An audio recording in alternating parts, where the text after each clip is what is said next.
الحمد لله نحمده ونستعينه ونستغفره ونؤمن به ونتوكل عليه ونعوذ بالله من شرور أنفسنا ومن سيئات أعمالنا من يهده الله فلا مضل له ومن يضلله فلا هادي له ونشهد أن لا إله إلا الله وحده لا شريك له ونشهد أن سيدنا ومولانا محمدا عبده ورسوله صلی اللہ علیہ وعلى آلہ واصحابہ واتباعہ وازواجہ وذریاتہ اجمعین.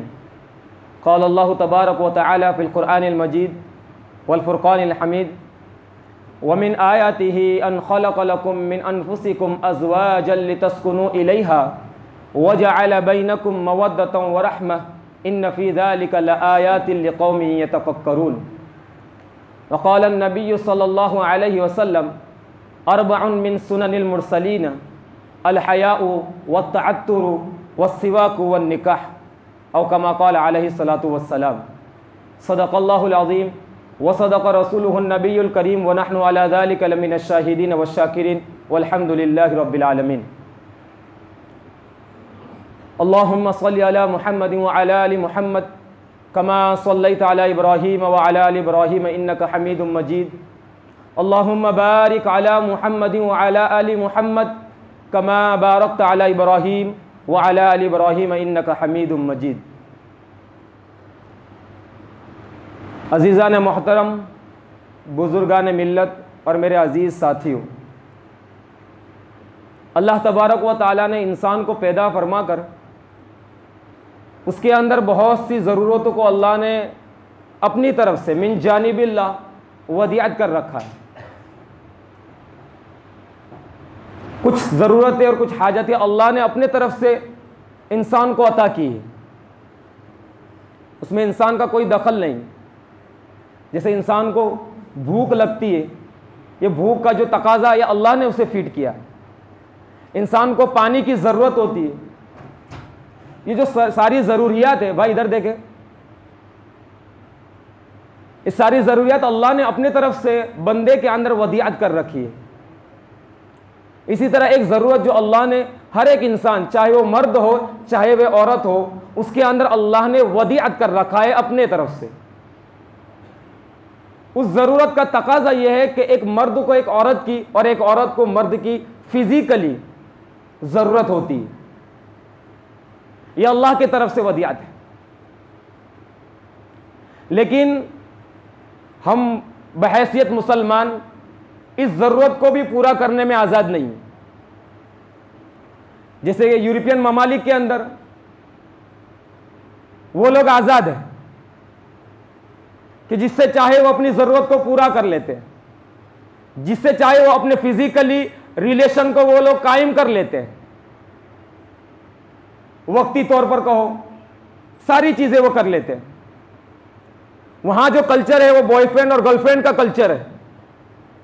وہاں لیونگ ریلیشن شپ یعنی ایک مرد اور ایک عورت اپنی رضامندی سے ایک ساتھ رہ سکتے ہیں جب تک چاہے. کوئی معاشرہ، کوئی سماج، کوئی ماں باپ انہیں روک ٹوک نہیں کر سکتا. آج انہی کے یہ قوانین ان کے لیے بہت زیادہ مصیبت بن چکے ہیں. جتنا زیادہ فساد آج ان ممالک کے اندر ہے، الحمدللہ ہمارے یہاں نہیں ہے، لیکن یہ وبا، یہ بیماری آج ہمارے اس ملک کے اندر بھی پھیل چکی ہے. آج ہمارا یہ بھی کلچر بن چکا ہے کہ ہمارے بھی نوجوان لڑکے اور نوجوان لڑکیاں اسی راہ روی کے اندر، اسی بہاؤ کے اندر اپنے آپ کو لے جا رہے ہیں. تو ایک بحیثیت مسلمان ہونے کے اس تقاضے کو اسلام نے ہمارے لیے کیسے پورا کیا؟ تو کہا نکاح کے ایک خوبصورت بندھن کے ذریعے. نکاح کیا ہے؟ اللہ کے رسول صلی اللہ علیہ وسلم فرماتے ہیں کہ نکاح میرا طریقہ ہے، یعنی نکاح میری سنت ہے، یعنی نکاح میرا کلچر ہے. اور صرف رسول اللہ صلی اللہ علیہ وسلم کی سنت نہیں ہے، بلکہ آدم علیہ السلام سے لے کر حضور صلی اللہ علیہ وسلم تک جتنے انبیاء آئے سارے نبیوں کی سنت ہے. اور سارے نبیوں کی شریعت میں نکاح کا عقد اور معاملہ موجود تھا. نکاح کہتے کس کو ہے؟ فقہ کے اندر نکاح کہا جاتا ہے کہ نکاح ایک ایسا عقد اور معاملہ ہے جس میں دو فریقین یعنی مرد و عورت، دو عاقل بالغ مسلمان مرد کی موجودگی میں ایجاب و قبول کے ذریعے ایک رشتے میں بندھ جائے۔ دو گواہوں کی موجودگی یہ شرط ہے۔ اگر ایک مرد ہے اور دو عورتیں ہیں تو بھی گواہی چل جائے گی، اور ایجاب اور قبول کے ذریعے یعنی ایک بندہ یہ کہے، عورت یہ کہے کہ میں نے اپنی ذات کو تمہارے نکاح میں دے دیا، اور وہ مرد یہ کہے کہ میں نے قبول کر لیا، اسے نکاح کہا جاتا ہے۔ جب معاشرے کے اندر نکاح بہت آسان تھا، سہولت کے ساتھ میں جب نکاح ہو جاتے تھے تو معاشرے کے اندر بے حیائی اور بے شرمی نہیں تھی۔ آج نکاح جتنا زیادہ مشکل، جتنا زیادہ مہنگا، آج زنا اتنا زیادہ سستا ہو چکا ہے۔ ہمیں ہوش کے ناخن لینے ہوگے، کیونکہ آج ہمارا نوجوان طبقہ جتنی زیادہ تیزی کے ساتھ میں آج زنا کی طرف لپک رہا ہے، ماں باپ کہتے ہیں کہ ابھی تو بڑا نہیں ہوا۔ اللہ کے رسول صلی اللہ علیہ وسلم نے نوجوانوں کے اندر یہ خطاب فرمایا تھا، یا معشر الشباب، اے نوجوانوں کی جماعت، اے نوجوانوں، من استطاع منکم الباءۃ فلیتزوج، کہ اگر تمہارے اندر نکاح کرنے کی طاقت استطاعت ہے، یعنی تم آنے والی اس لڑکی کے نان و نفقہ، اس کا حق مہر، اس کے لیے رہنے کے لیے گھر، اس کے جسم کو چھپانے کے لیے کپڑا اگر تم مہیا کر سکتے ہو، تمہارے اندر اتنی طاقت ہے تو پھر تمہیں نکاح کر لینا چاہیے۔ یہ اللہ کے رسول صلی اللہ علیہ وسلم نوجوانوں کو فرماتے تھے۔ آج نکاح جتنا ڈیلے ہو رہا ہے، نکاح میں جتنی تاخیر ہو رہی ہے، آج زنا اتنا زیادہ عروج پر چڑھ چکا ہے۔ آج ایک لڑکے کو سنبھالنا تو بہت دور کی بات، آج ایک ماں باپ اپنی بیٹی کو بھی سنبھال نہیں پا رہے۔ بے شرمی، کیونکہ وہاں سے سارا دباؤ آ رہا ہے، کلچر، یورپین ممالک کا سارا کلچر آج ہمارے دیش کے اندر بھی ہے۔ آج ہمارے دیش کے اندر مسلم لڑکے اور مسلم لڑکیاں بھی لیونگ ریلیشن شپ میں رہ رہی ہے۔ بوائے فرینڈ گرل فرینڈ کا کلچر آج ہمارے مسلم معاشرے میں بھی آ چکا ہے، غیروں کی بات تو بہت دور کی۔ اس کا واحد علاج ایک ہی ہے، کیونکہ جب بیماری آئے گی تو علاج بھی تو ہوگا۔ ایک ڈاکٹر کے پاس جائیں گے، میرا سر دکھ رہا ہے تو اس کے پاس اس کا کوئی علاج تو ہوگا۔ پیٹ دکھ رہا ہے، مجھے کورونا ہو گیا، جو وبا پھیل گئی ہے جس سے انسانوں کی جانیں جا رہی ہے، لیکن اس وبا کے ذریعے شرم و حیا کا جنازہ اٹھ رہا ہے، تو اس کا علاج کیا ہے؟ اللہ کے رسول صلی اللہ علیہ وسلم نے فرمایا کہ جب بچے بالغ ہو جائے تو ماں باپ کی ذمہ داری کے پہلے ان کا نکاح کر دے۔ آج دنیا کی بولی بولنے لگ گیا ہوں کہ جب تک اپنے پیروں پہ نہ کھڑا ہو جاؤں، تو 60 برس تک پیروں پہ کھڑا نہیں ہوگا۔ لڑکیاں بھی اپنے آپ کو یہی بتا رہی کہ میں اپنے پیروں پہ نہ کھڑی ہو جاؤں، میں اپنے شوہر پہ منحصر نہیں رہوں گی۔ تو اس کا اثر یہ ہوتا ہے کہ پھر معاشرے کے اندر بے حیائی، بے شرمی عام ہوتی چلی جاتی۔ اللہ کے رسول نے فرمایا، یہ نوجوانوں، اگر تمہارے اندر طاقت ہے، قوت ہے تو نکاح کر لو، کیونکہ نکاح کا سب سے اچھا ذریعہ اور نکاح کے حاصل ہونے والا فائدہ یہ فَإِنَّهُ أَغَضُّ لِلْبَصَرِ وَأَحْسَنُ لِلْفَرْجِ، کہ نکاح کے ذریعے جو فائدہ حاصل ہوگا یہ وہ ہوگا کہ انسان کی نگاہیں نیچی ہو جائے گی۔ لیکن نکاح بھی اسی مقصد کے ساتھ کیا جائے، ورنہ آج سب سے زیادہ بے شرمی کے اندر شادی شدہ جوڑا پڑا ہوا ہے،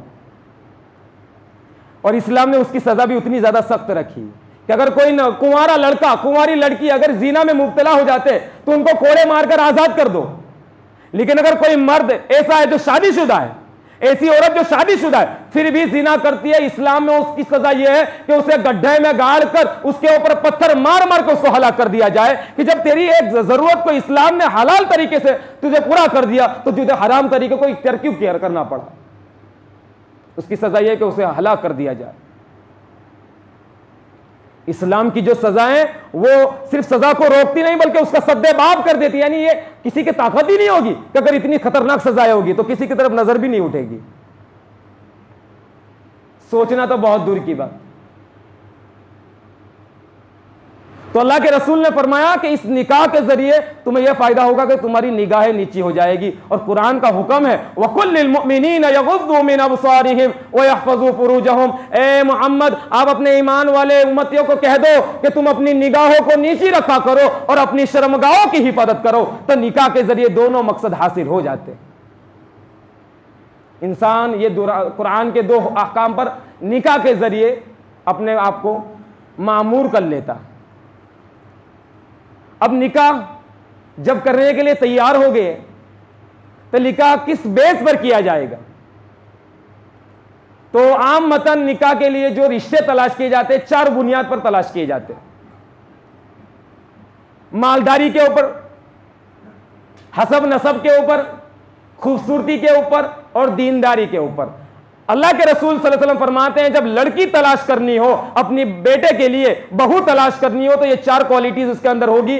تو تمہیں ایک کوالٹی کو زیادہ ترجیح دینی اور وہ ہے دینداری. تنکح المرأة لأربع لمالها ولحسبها ولجمالها ولدینها. کہ عورت کے ساتھ عام متر 4 بنیاد پر نکاح کیا جاتا ہے، اس کے مال کی وجہ سے، اس کے حسب نسب کی خاندان کی وجہ سے، اس کی خوبصورتی کی وجہ سے اور اس کی دینداری کی وجہ سے. اللہ کے رسول فرماتے ہیں فَاظْفَرْ بِذَاتِ الدِّينِ. تم دینداری کو ترجیح دینا. اور آگے لڑکی کے والیوں سے اور اس کے رشتہ داروں سے کہا کہ جب ایسے بندے کی طرف سے رشتہ آئے جو تمہاری نظر میں دیندار ہے، با اخلاق ہے، تم اس کے دینداری سے واقف ہو، تم اس کے اچھے اخلاق سے واقف ہو، پھر بھی اگر تم اس کے ساتھ اپنی بیٹی کا یا اپنی بہن کا نکاح نہیں کرتے ہو اور مالدار کی طرف دیکھتے ہو، حسب نسب والے کی طرف جا کر دیکھتے ہو، تو پھر دنیا میں اور زمین میں فساد برپا ہو جائے گا، کیونکہ ہم نے دینداری کو ترجیح نہیں دی. اس لیے آج یہ موقع، اسی لیے میں نے آج اس ٹاپک کو چھیڑا ہے کیونکہ ابھی یہ سیزن چل رہا ہے کس کا؟ شادیوں کا. شریعت ہمیں کس بیس پر شادی کرانا چاہتی ہے؟ اسلام کیا کہتا ہے شادی کے متعلق، نکاح کے متعلق؟ یہ ہمیں جاننا چاہیے. اسلام میں یہ 2 چیزیں شرط ہیں، گواہوں کا ہونا اور ایجاب و قبول کے ذریعے مہر کے ساتھ نکاح کیا جائے. نکاح میں سنت کیا ہے؟ تو اللہ کے رسول صلی اللہ علیہ وسلم نے فرمایا اعلن النکاح. نکاح کو چھپ کر مت کرو، نکاح کو چھپ کر مت کرو بلکہ نکاح کا اعلان کرو. اور اعلان کی جو بھی شکلیں ہو، آج ہمارے وہاں اس اعلان کی شکلیں کیا ہے؟ کنکوتری چھاپ کر ہم تمام رشتہ داروں کو یہ باور کراتے کہ بھئی یہ لڑکا لڑکی کوئی گناہ کے اندر ملوث نہیں ہے، بلکہ ایک مقدس اور پاکیزہ بندھن کے ذریعے اپنے آپ کو دونوں ساتھ میں رکھ رہے ہیں، وہ نکاح کا ہے. لیکن اس کے اندر بھی ہم افراط و تفریط کے شکار ہو چکے ہیں. آج ہر چیز دکھلاوے پر منحصر ہو چکی ہے. آج ایک کارڈ اگر ہم 2 روپے میں خرید سکتے ہیں، 1.5 روپے کا بھی کارڈ ملتا ہے، کنکوتری ملتی ہے، لیکن آج ہم 6 روپے 8 روپے 10 روپے 12 روپے کا کارڈ، اچھے سے اچھا کارڈ. اسلام ہمیں منع کرتا کہ جب تمہیں سنت طریقے سے اعلان کرنا ہے تو جب آسان طریقے سے تم اعلان کر سکتے ہو تو اس کے لیے فضول خرچی کرنے کی کیا ضرورت ہے؟ ہمیں اللہ کے رسول صلی اللہ علیہ وسلم کی باتوں پر بھروسہ نہیں ہے. اللہ کے رسول نے فرمایا اعظم النکاح برکہ ایسرہ معونہ. سب سے زیادہ برکت والا نکاح وہ ہے، میں اور آپ نہیں کہہ رہا، دنیا کی سب سے مقدس ہستی جی اللہ کے بعد اگر کسی کا مقام اور مرتبہ ہے تو سرکار دو جہاں صلی اللہ علیہ وسلم کا مقام و مرتبہ ہے. وہ ہستی فرماتی ہے کہ سب سے زیادہ بابرکت نکاح وہ ہے جو ہلکا پھلکا ہو، جس میں کم خرچہ ہو. آج دنیا کے دکھلاوے میں ہم نے رسول اللہ صلی اللہ علیہ وسلم کی تعلیمات کو بھلا دیا اور پھر ہم کیا رونا روتے کہ اللہ کی مدد نہیں آتی. فرشتے ایسے اتر جائے گے. صحابہ تو سمعنا و اطعنا کہ اللہ کے رسول کے ایک ابرو کے اشارے پر اپنی گردن کٹانے کے لیے تیار رہتے تھے. تب جا کے ان کے لیے بدر میں فرشتے اترے تھے، تب جا کے ان کے لیے حنین میں اللہ تعالیٰ نے فرشتوں کی جماعت کو اتارا تھا. یوں ہی اللہ نے فرشتوں کو نہیں اتارا. ہم سے تو ایک حکم اللہ کے رسول کا مانا نہیں جاتا اور دعویٰ کیا ہے کہ اللہ آسمان سے فرشتے اتارے. اللہ کے رسول فرماتے ہیں کہ سب سے زیادہ بابرکت، سب سے زیادہ اچھا نکاح وہ ہے جس میں کم سے کم خرچہ ہو. ہم ایک کنکوتری کے اندر بھی ایک دوسرے سے بڑھ چڑھ کر، اس نے 11 روپے والی چھپائی تھی، میں 12 کی چھپاؤں گا. تو سنت یہ ہے کہ نکاح کا اعلان کیا جائے، یہ سنت طریقہ. اور اللہ کے رسول نے آگے فرمایا وَجْعَلُوهُ فِي الْمَسَاجِدِ. اس روئے زمین پر اگر آپ کو میں صاف کر دینا چاہتا ہوں، اس دھرتی کے اوپر سب سے بابرکت، سب سے مقدس اگر کوئی زمین کا ٹکڑا ہے تو یہ اللہ کے گھر مسجد کا ٹکڑا ہے. تھوڑی ذہن کو ہم لے جاتے ہیں. آج دنیا کا کوئی بڑے سے بڑا ایم ایل اے اگر یہ کہے کہ میں اپنی پارٹی پلاٹ کے اندر تمہاری بیٹی کی شادی کرنا چاہتا ہوں، تو ہم کیا کہیں گے؟ تمہاری بیٹی کی ویڈنگ ساری چیزیں وہاں ہوگی، سارے ریسیپشن سے وہاں ہوگے، میرے پارٹی پلاٹ میں، میرے محل میں. تو ہم خوش ہو جائیں گے کہ اوہ ہو میرے ضلع کے ایم ایل اے نے میری بیٹی کی شادی اپنے گھر میں کرائی. اللہ کے رسول فرماتے ہیں کہ اس دنیا کا سب سے بڑا بادشاہ یہ چاہتا ہے کہ میری بیٹی کا نکاح اس کے گھر میں ہونا چاہیے.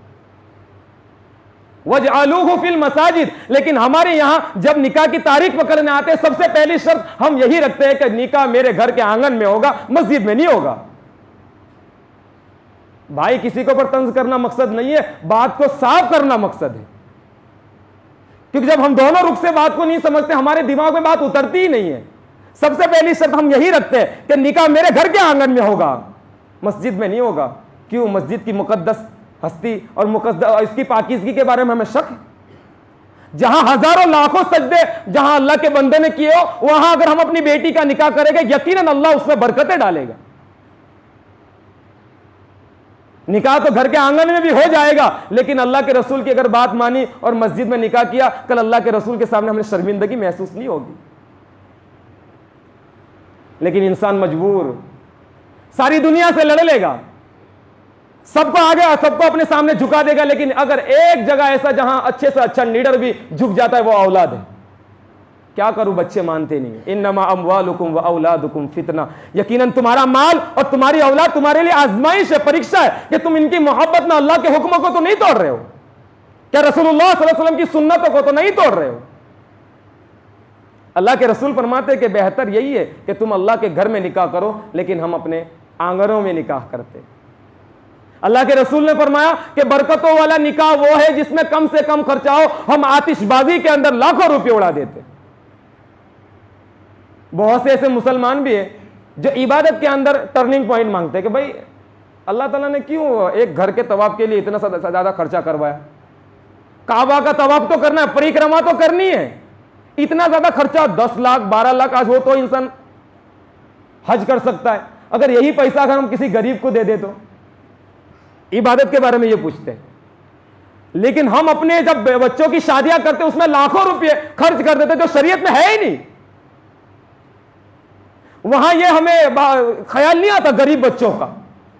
وہاں ہمارے مسلم نوجوان جو آج بھی اپنے اندر وہ کمال رکھتے ہیں کہ اگر ان کے اوپر صحیح گائیڈنس ہو، ان کے اوپر صحیح خرچہ کرنے والے ہو، آج وہ حکومت کے اندر اچھے سے اچھے طبقے میں بیٹھ سکتے ہیں. ان کے اندر وہ کمال ہے، وہ اسکلز ہے، وہ ایجوکیشن میں آگے بڑھ سکتے ہیں. لیکن ہم نے اس کی طرف فکر نہیں کی. کئی مسلمان نوجوان لڑکیاں غیروں کے ساتھ میں بھاگ رہی باپ کی غریبی کی وجہ سے. اللہ کے رسول نے تو فرمایا کہ جب تم گھر میں کوئی چیز لاؤ اور تمہارے پاس اتنی طاقت نہیں ہے کہ تم پڑوس والوں کو دے سکو، تو اپنے بچوں کو لے کر وہ چیز باہر مت نکلنے دو، کہیں پڑوسی کے بچے کا دل نہ دکھ جائے. آج ہم اتنی تام جھام کے ساتھ میں اپنی شادیاں کرتے، کروڑوں روپے خرچ کر دیتے، کیا کسی غریب کے بیٹی کا دل نہیں دکھتا ہوگا؟ کیا اس کی چیخیں نہیں نکل جاتی ہوگی؟ 4 بیٹیاں ایک باپ لے کر بیٹا ہے، وہ بیٹیاں اپنی جوانی کی عمریں ختم کرتی رہی ہے، لیکن ان کے لیے نکاح نہیں آ رہا ہے. ان کے لیے مناسب رشتہ ملتا ہے تو باپ افورڈ نہیں کر پاتا اتنا خرچہ. مسلمانوں جاگرت ہونا پڑے گا. اللہ نے مال دیا ہے، پھر بھی اگر ہم نے اللہ اور اس کے رسول کی اطاعت کے خاطر اگر ہم نے نکاح کو کم سے کم خرچے میں کیا تو یقیناً اللہ ہمیں آخرت میں اس کا بدلہ عطا کرے گا. آج لاکھوں کروڑوں روپے خرچ کرنے کے بعد بھی ایسے بہت سے واقعات آئے کہ بہو 1 مہینہ گھر میں نہیں رہی اور ان کو کورٹ تک لے کے چلی گئی. رسوائی ان کا مقدر بن گیا، ذلت ان کا مقدر بن گیا. کیوں؟ کہ انہوں نے شریعت کو پامال کیا، اور جو شریعت کو پامال کرتا ہے اللہ اس کی ہستی کو گل کر کے رکھ دیتا. کوششیں بہت ہو رہی ہے لیکن ہم اپنے نفس کے پیچھے چل رہے ہیں.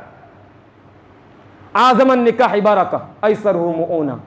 اور ایک نکاح کی سنت یہ بھی ہے کہ اللہ کے رسول صلی اللہ علیہ وسلم کے ایک صحابی ہے حضرت عبد الرحمن بن عوف. اس واقعے سے ہمیں بہت ساری چیزیں کے فائدے ملیں گے. حضرت عبد الرحمن بن عوف اللہ کے رسول کے پاس آئے، ان کے اوپر کچھ زردی لگی تھی، پیلا پن لگا تھا، تو اللہ کے رسول صلی اللہ علیہ وسلم نے سمجھ گئے کہ انہوں نے نکاح کر لیا۔ مدینہ منورہ اور حضرت عبد الرحمن بن عوف، آپ نہیں جانتے تو جان لیجئے، ایسے 10 صحابہ میں شامل ہے جنہیں اللہ کے رسول نے ایک ہی مجلس میں جنتی ہونے کی بشارت دے دی تھی کہ عبد الرحمن تو جنتی ہے۔ ہمارے نوجوان ساتھیوں کو یہی نہیں پتا آئی پی ایل کے اندر کتنی ٹیمیں، وہ سارے پلیئرز 11 پلیئر کا نام یاد ہے لیکن صحابہ کے نام یاد نہیں۔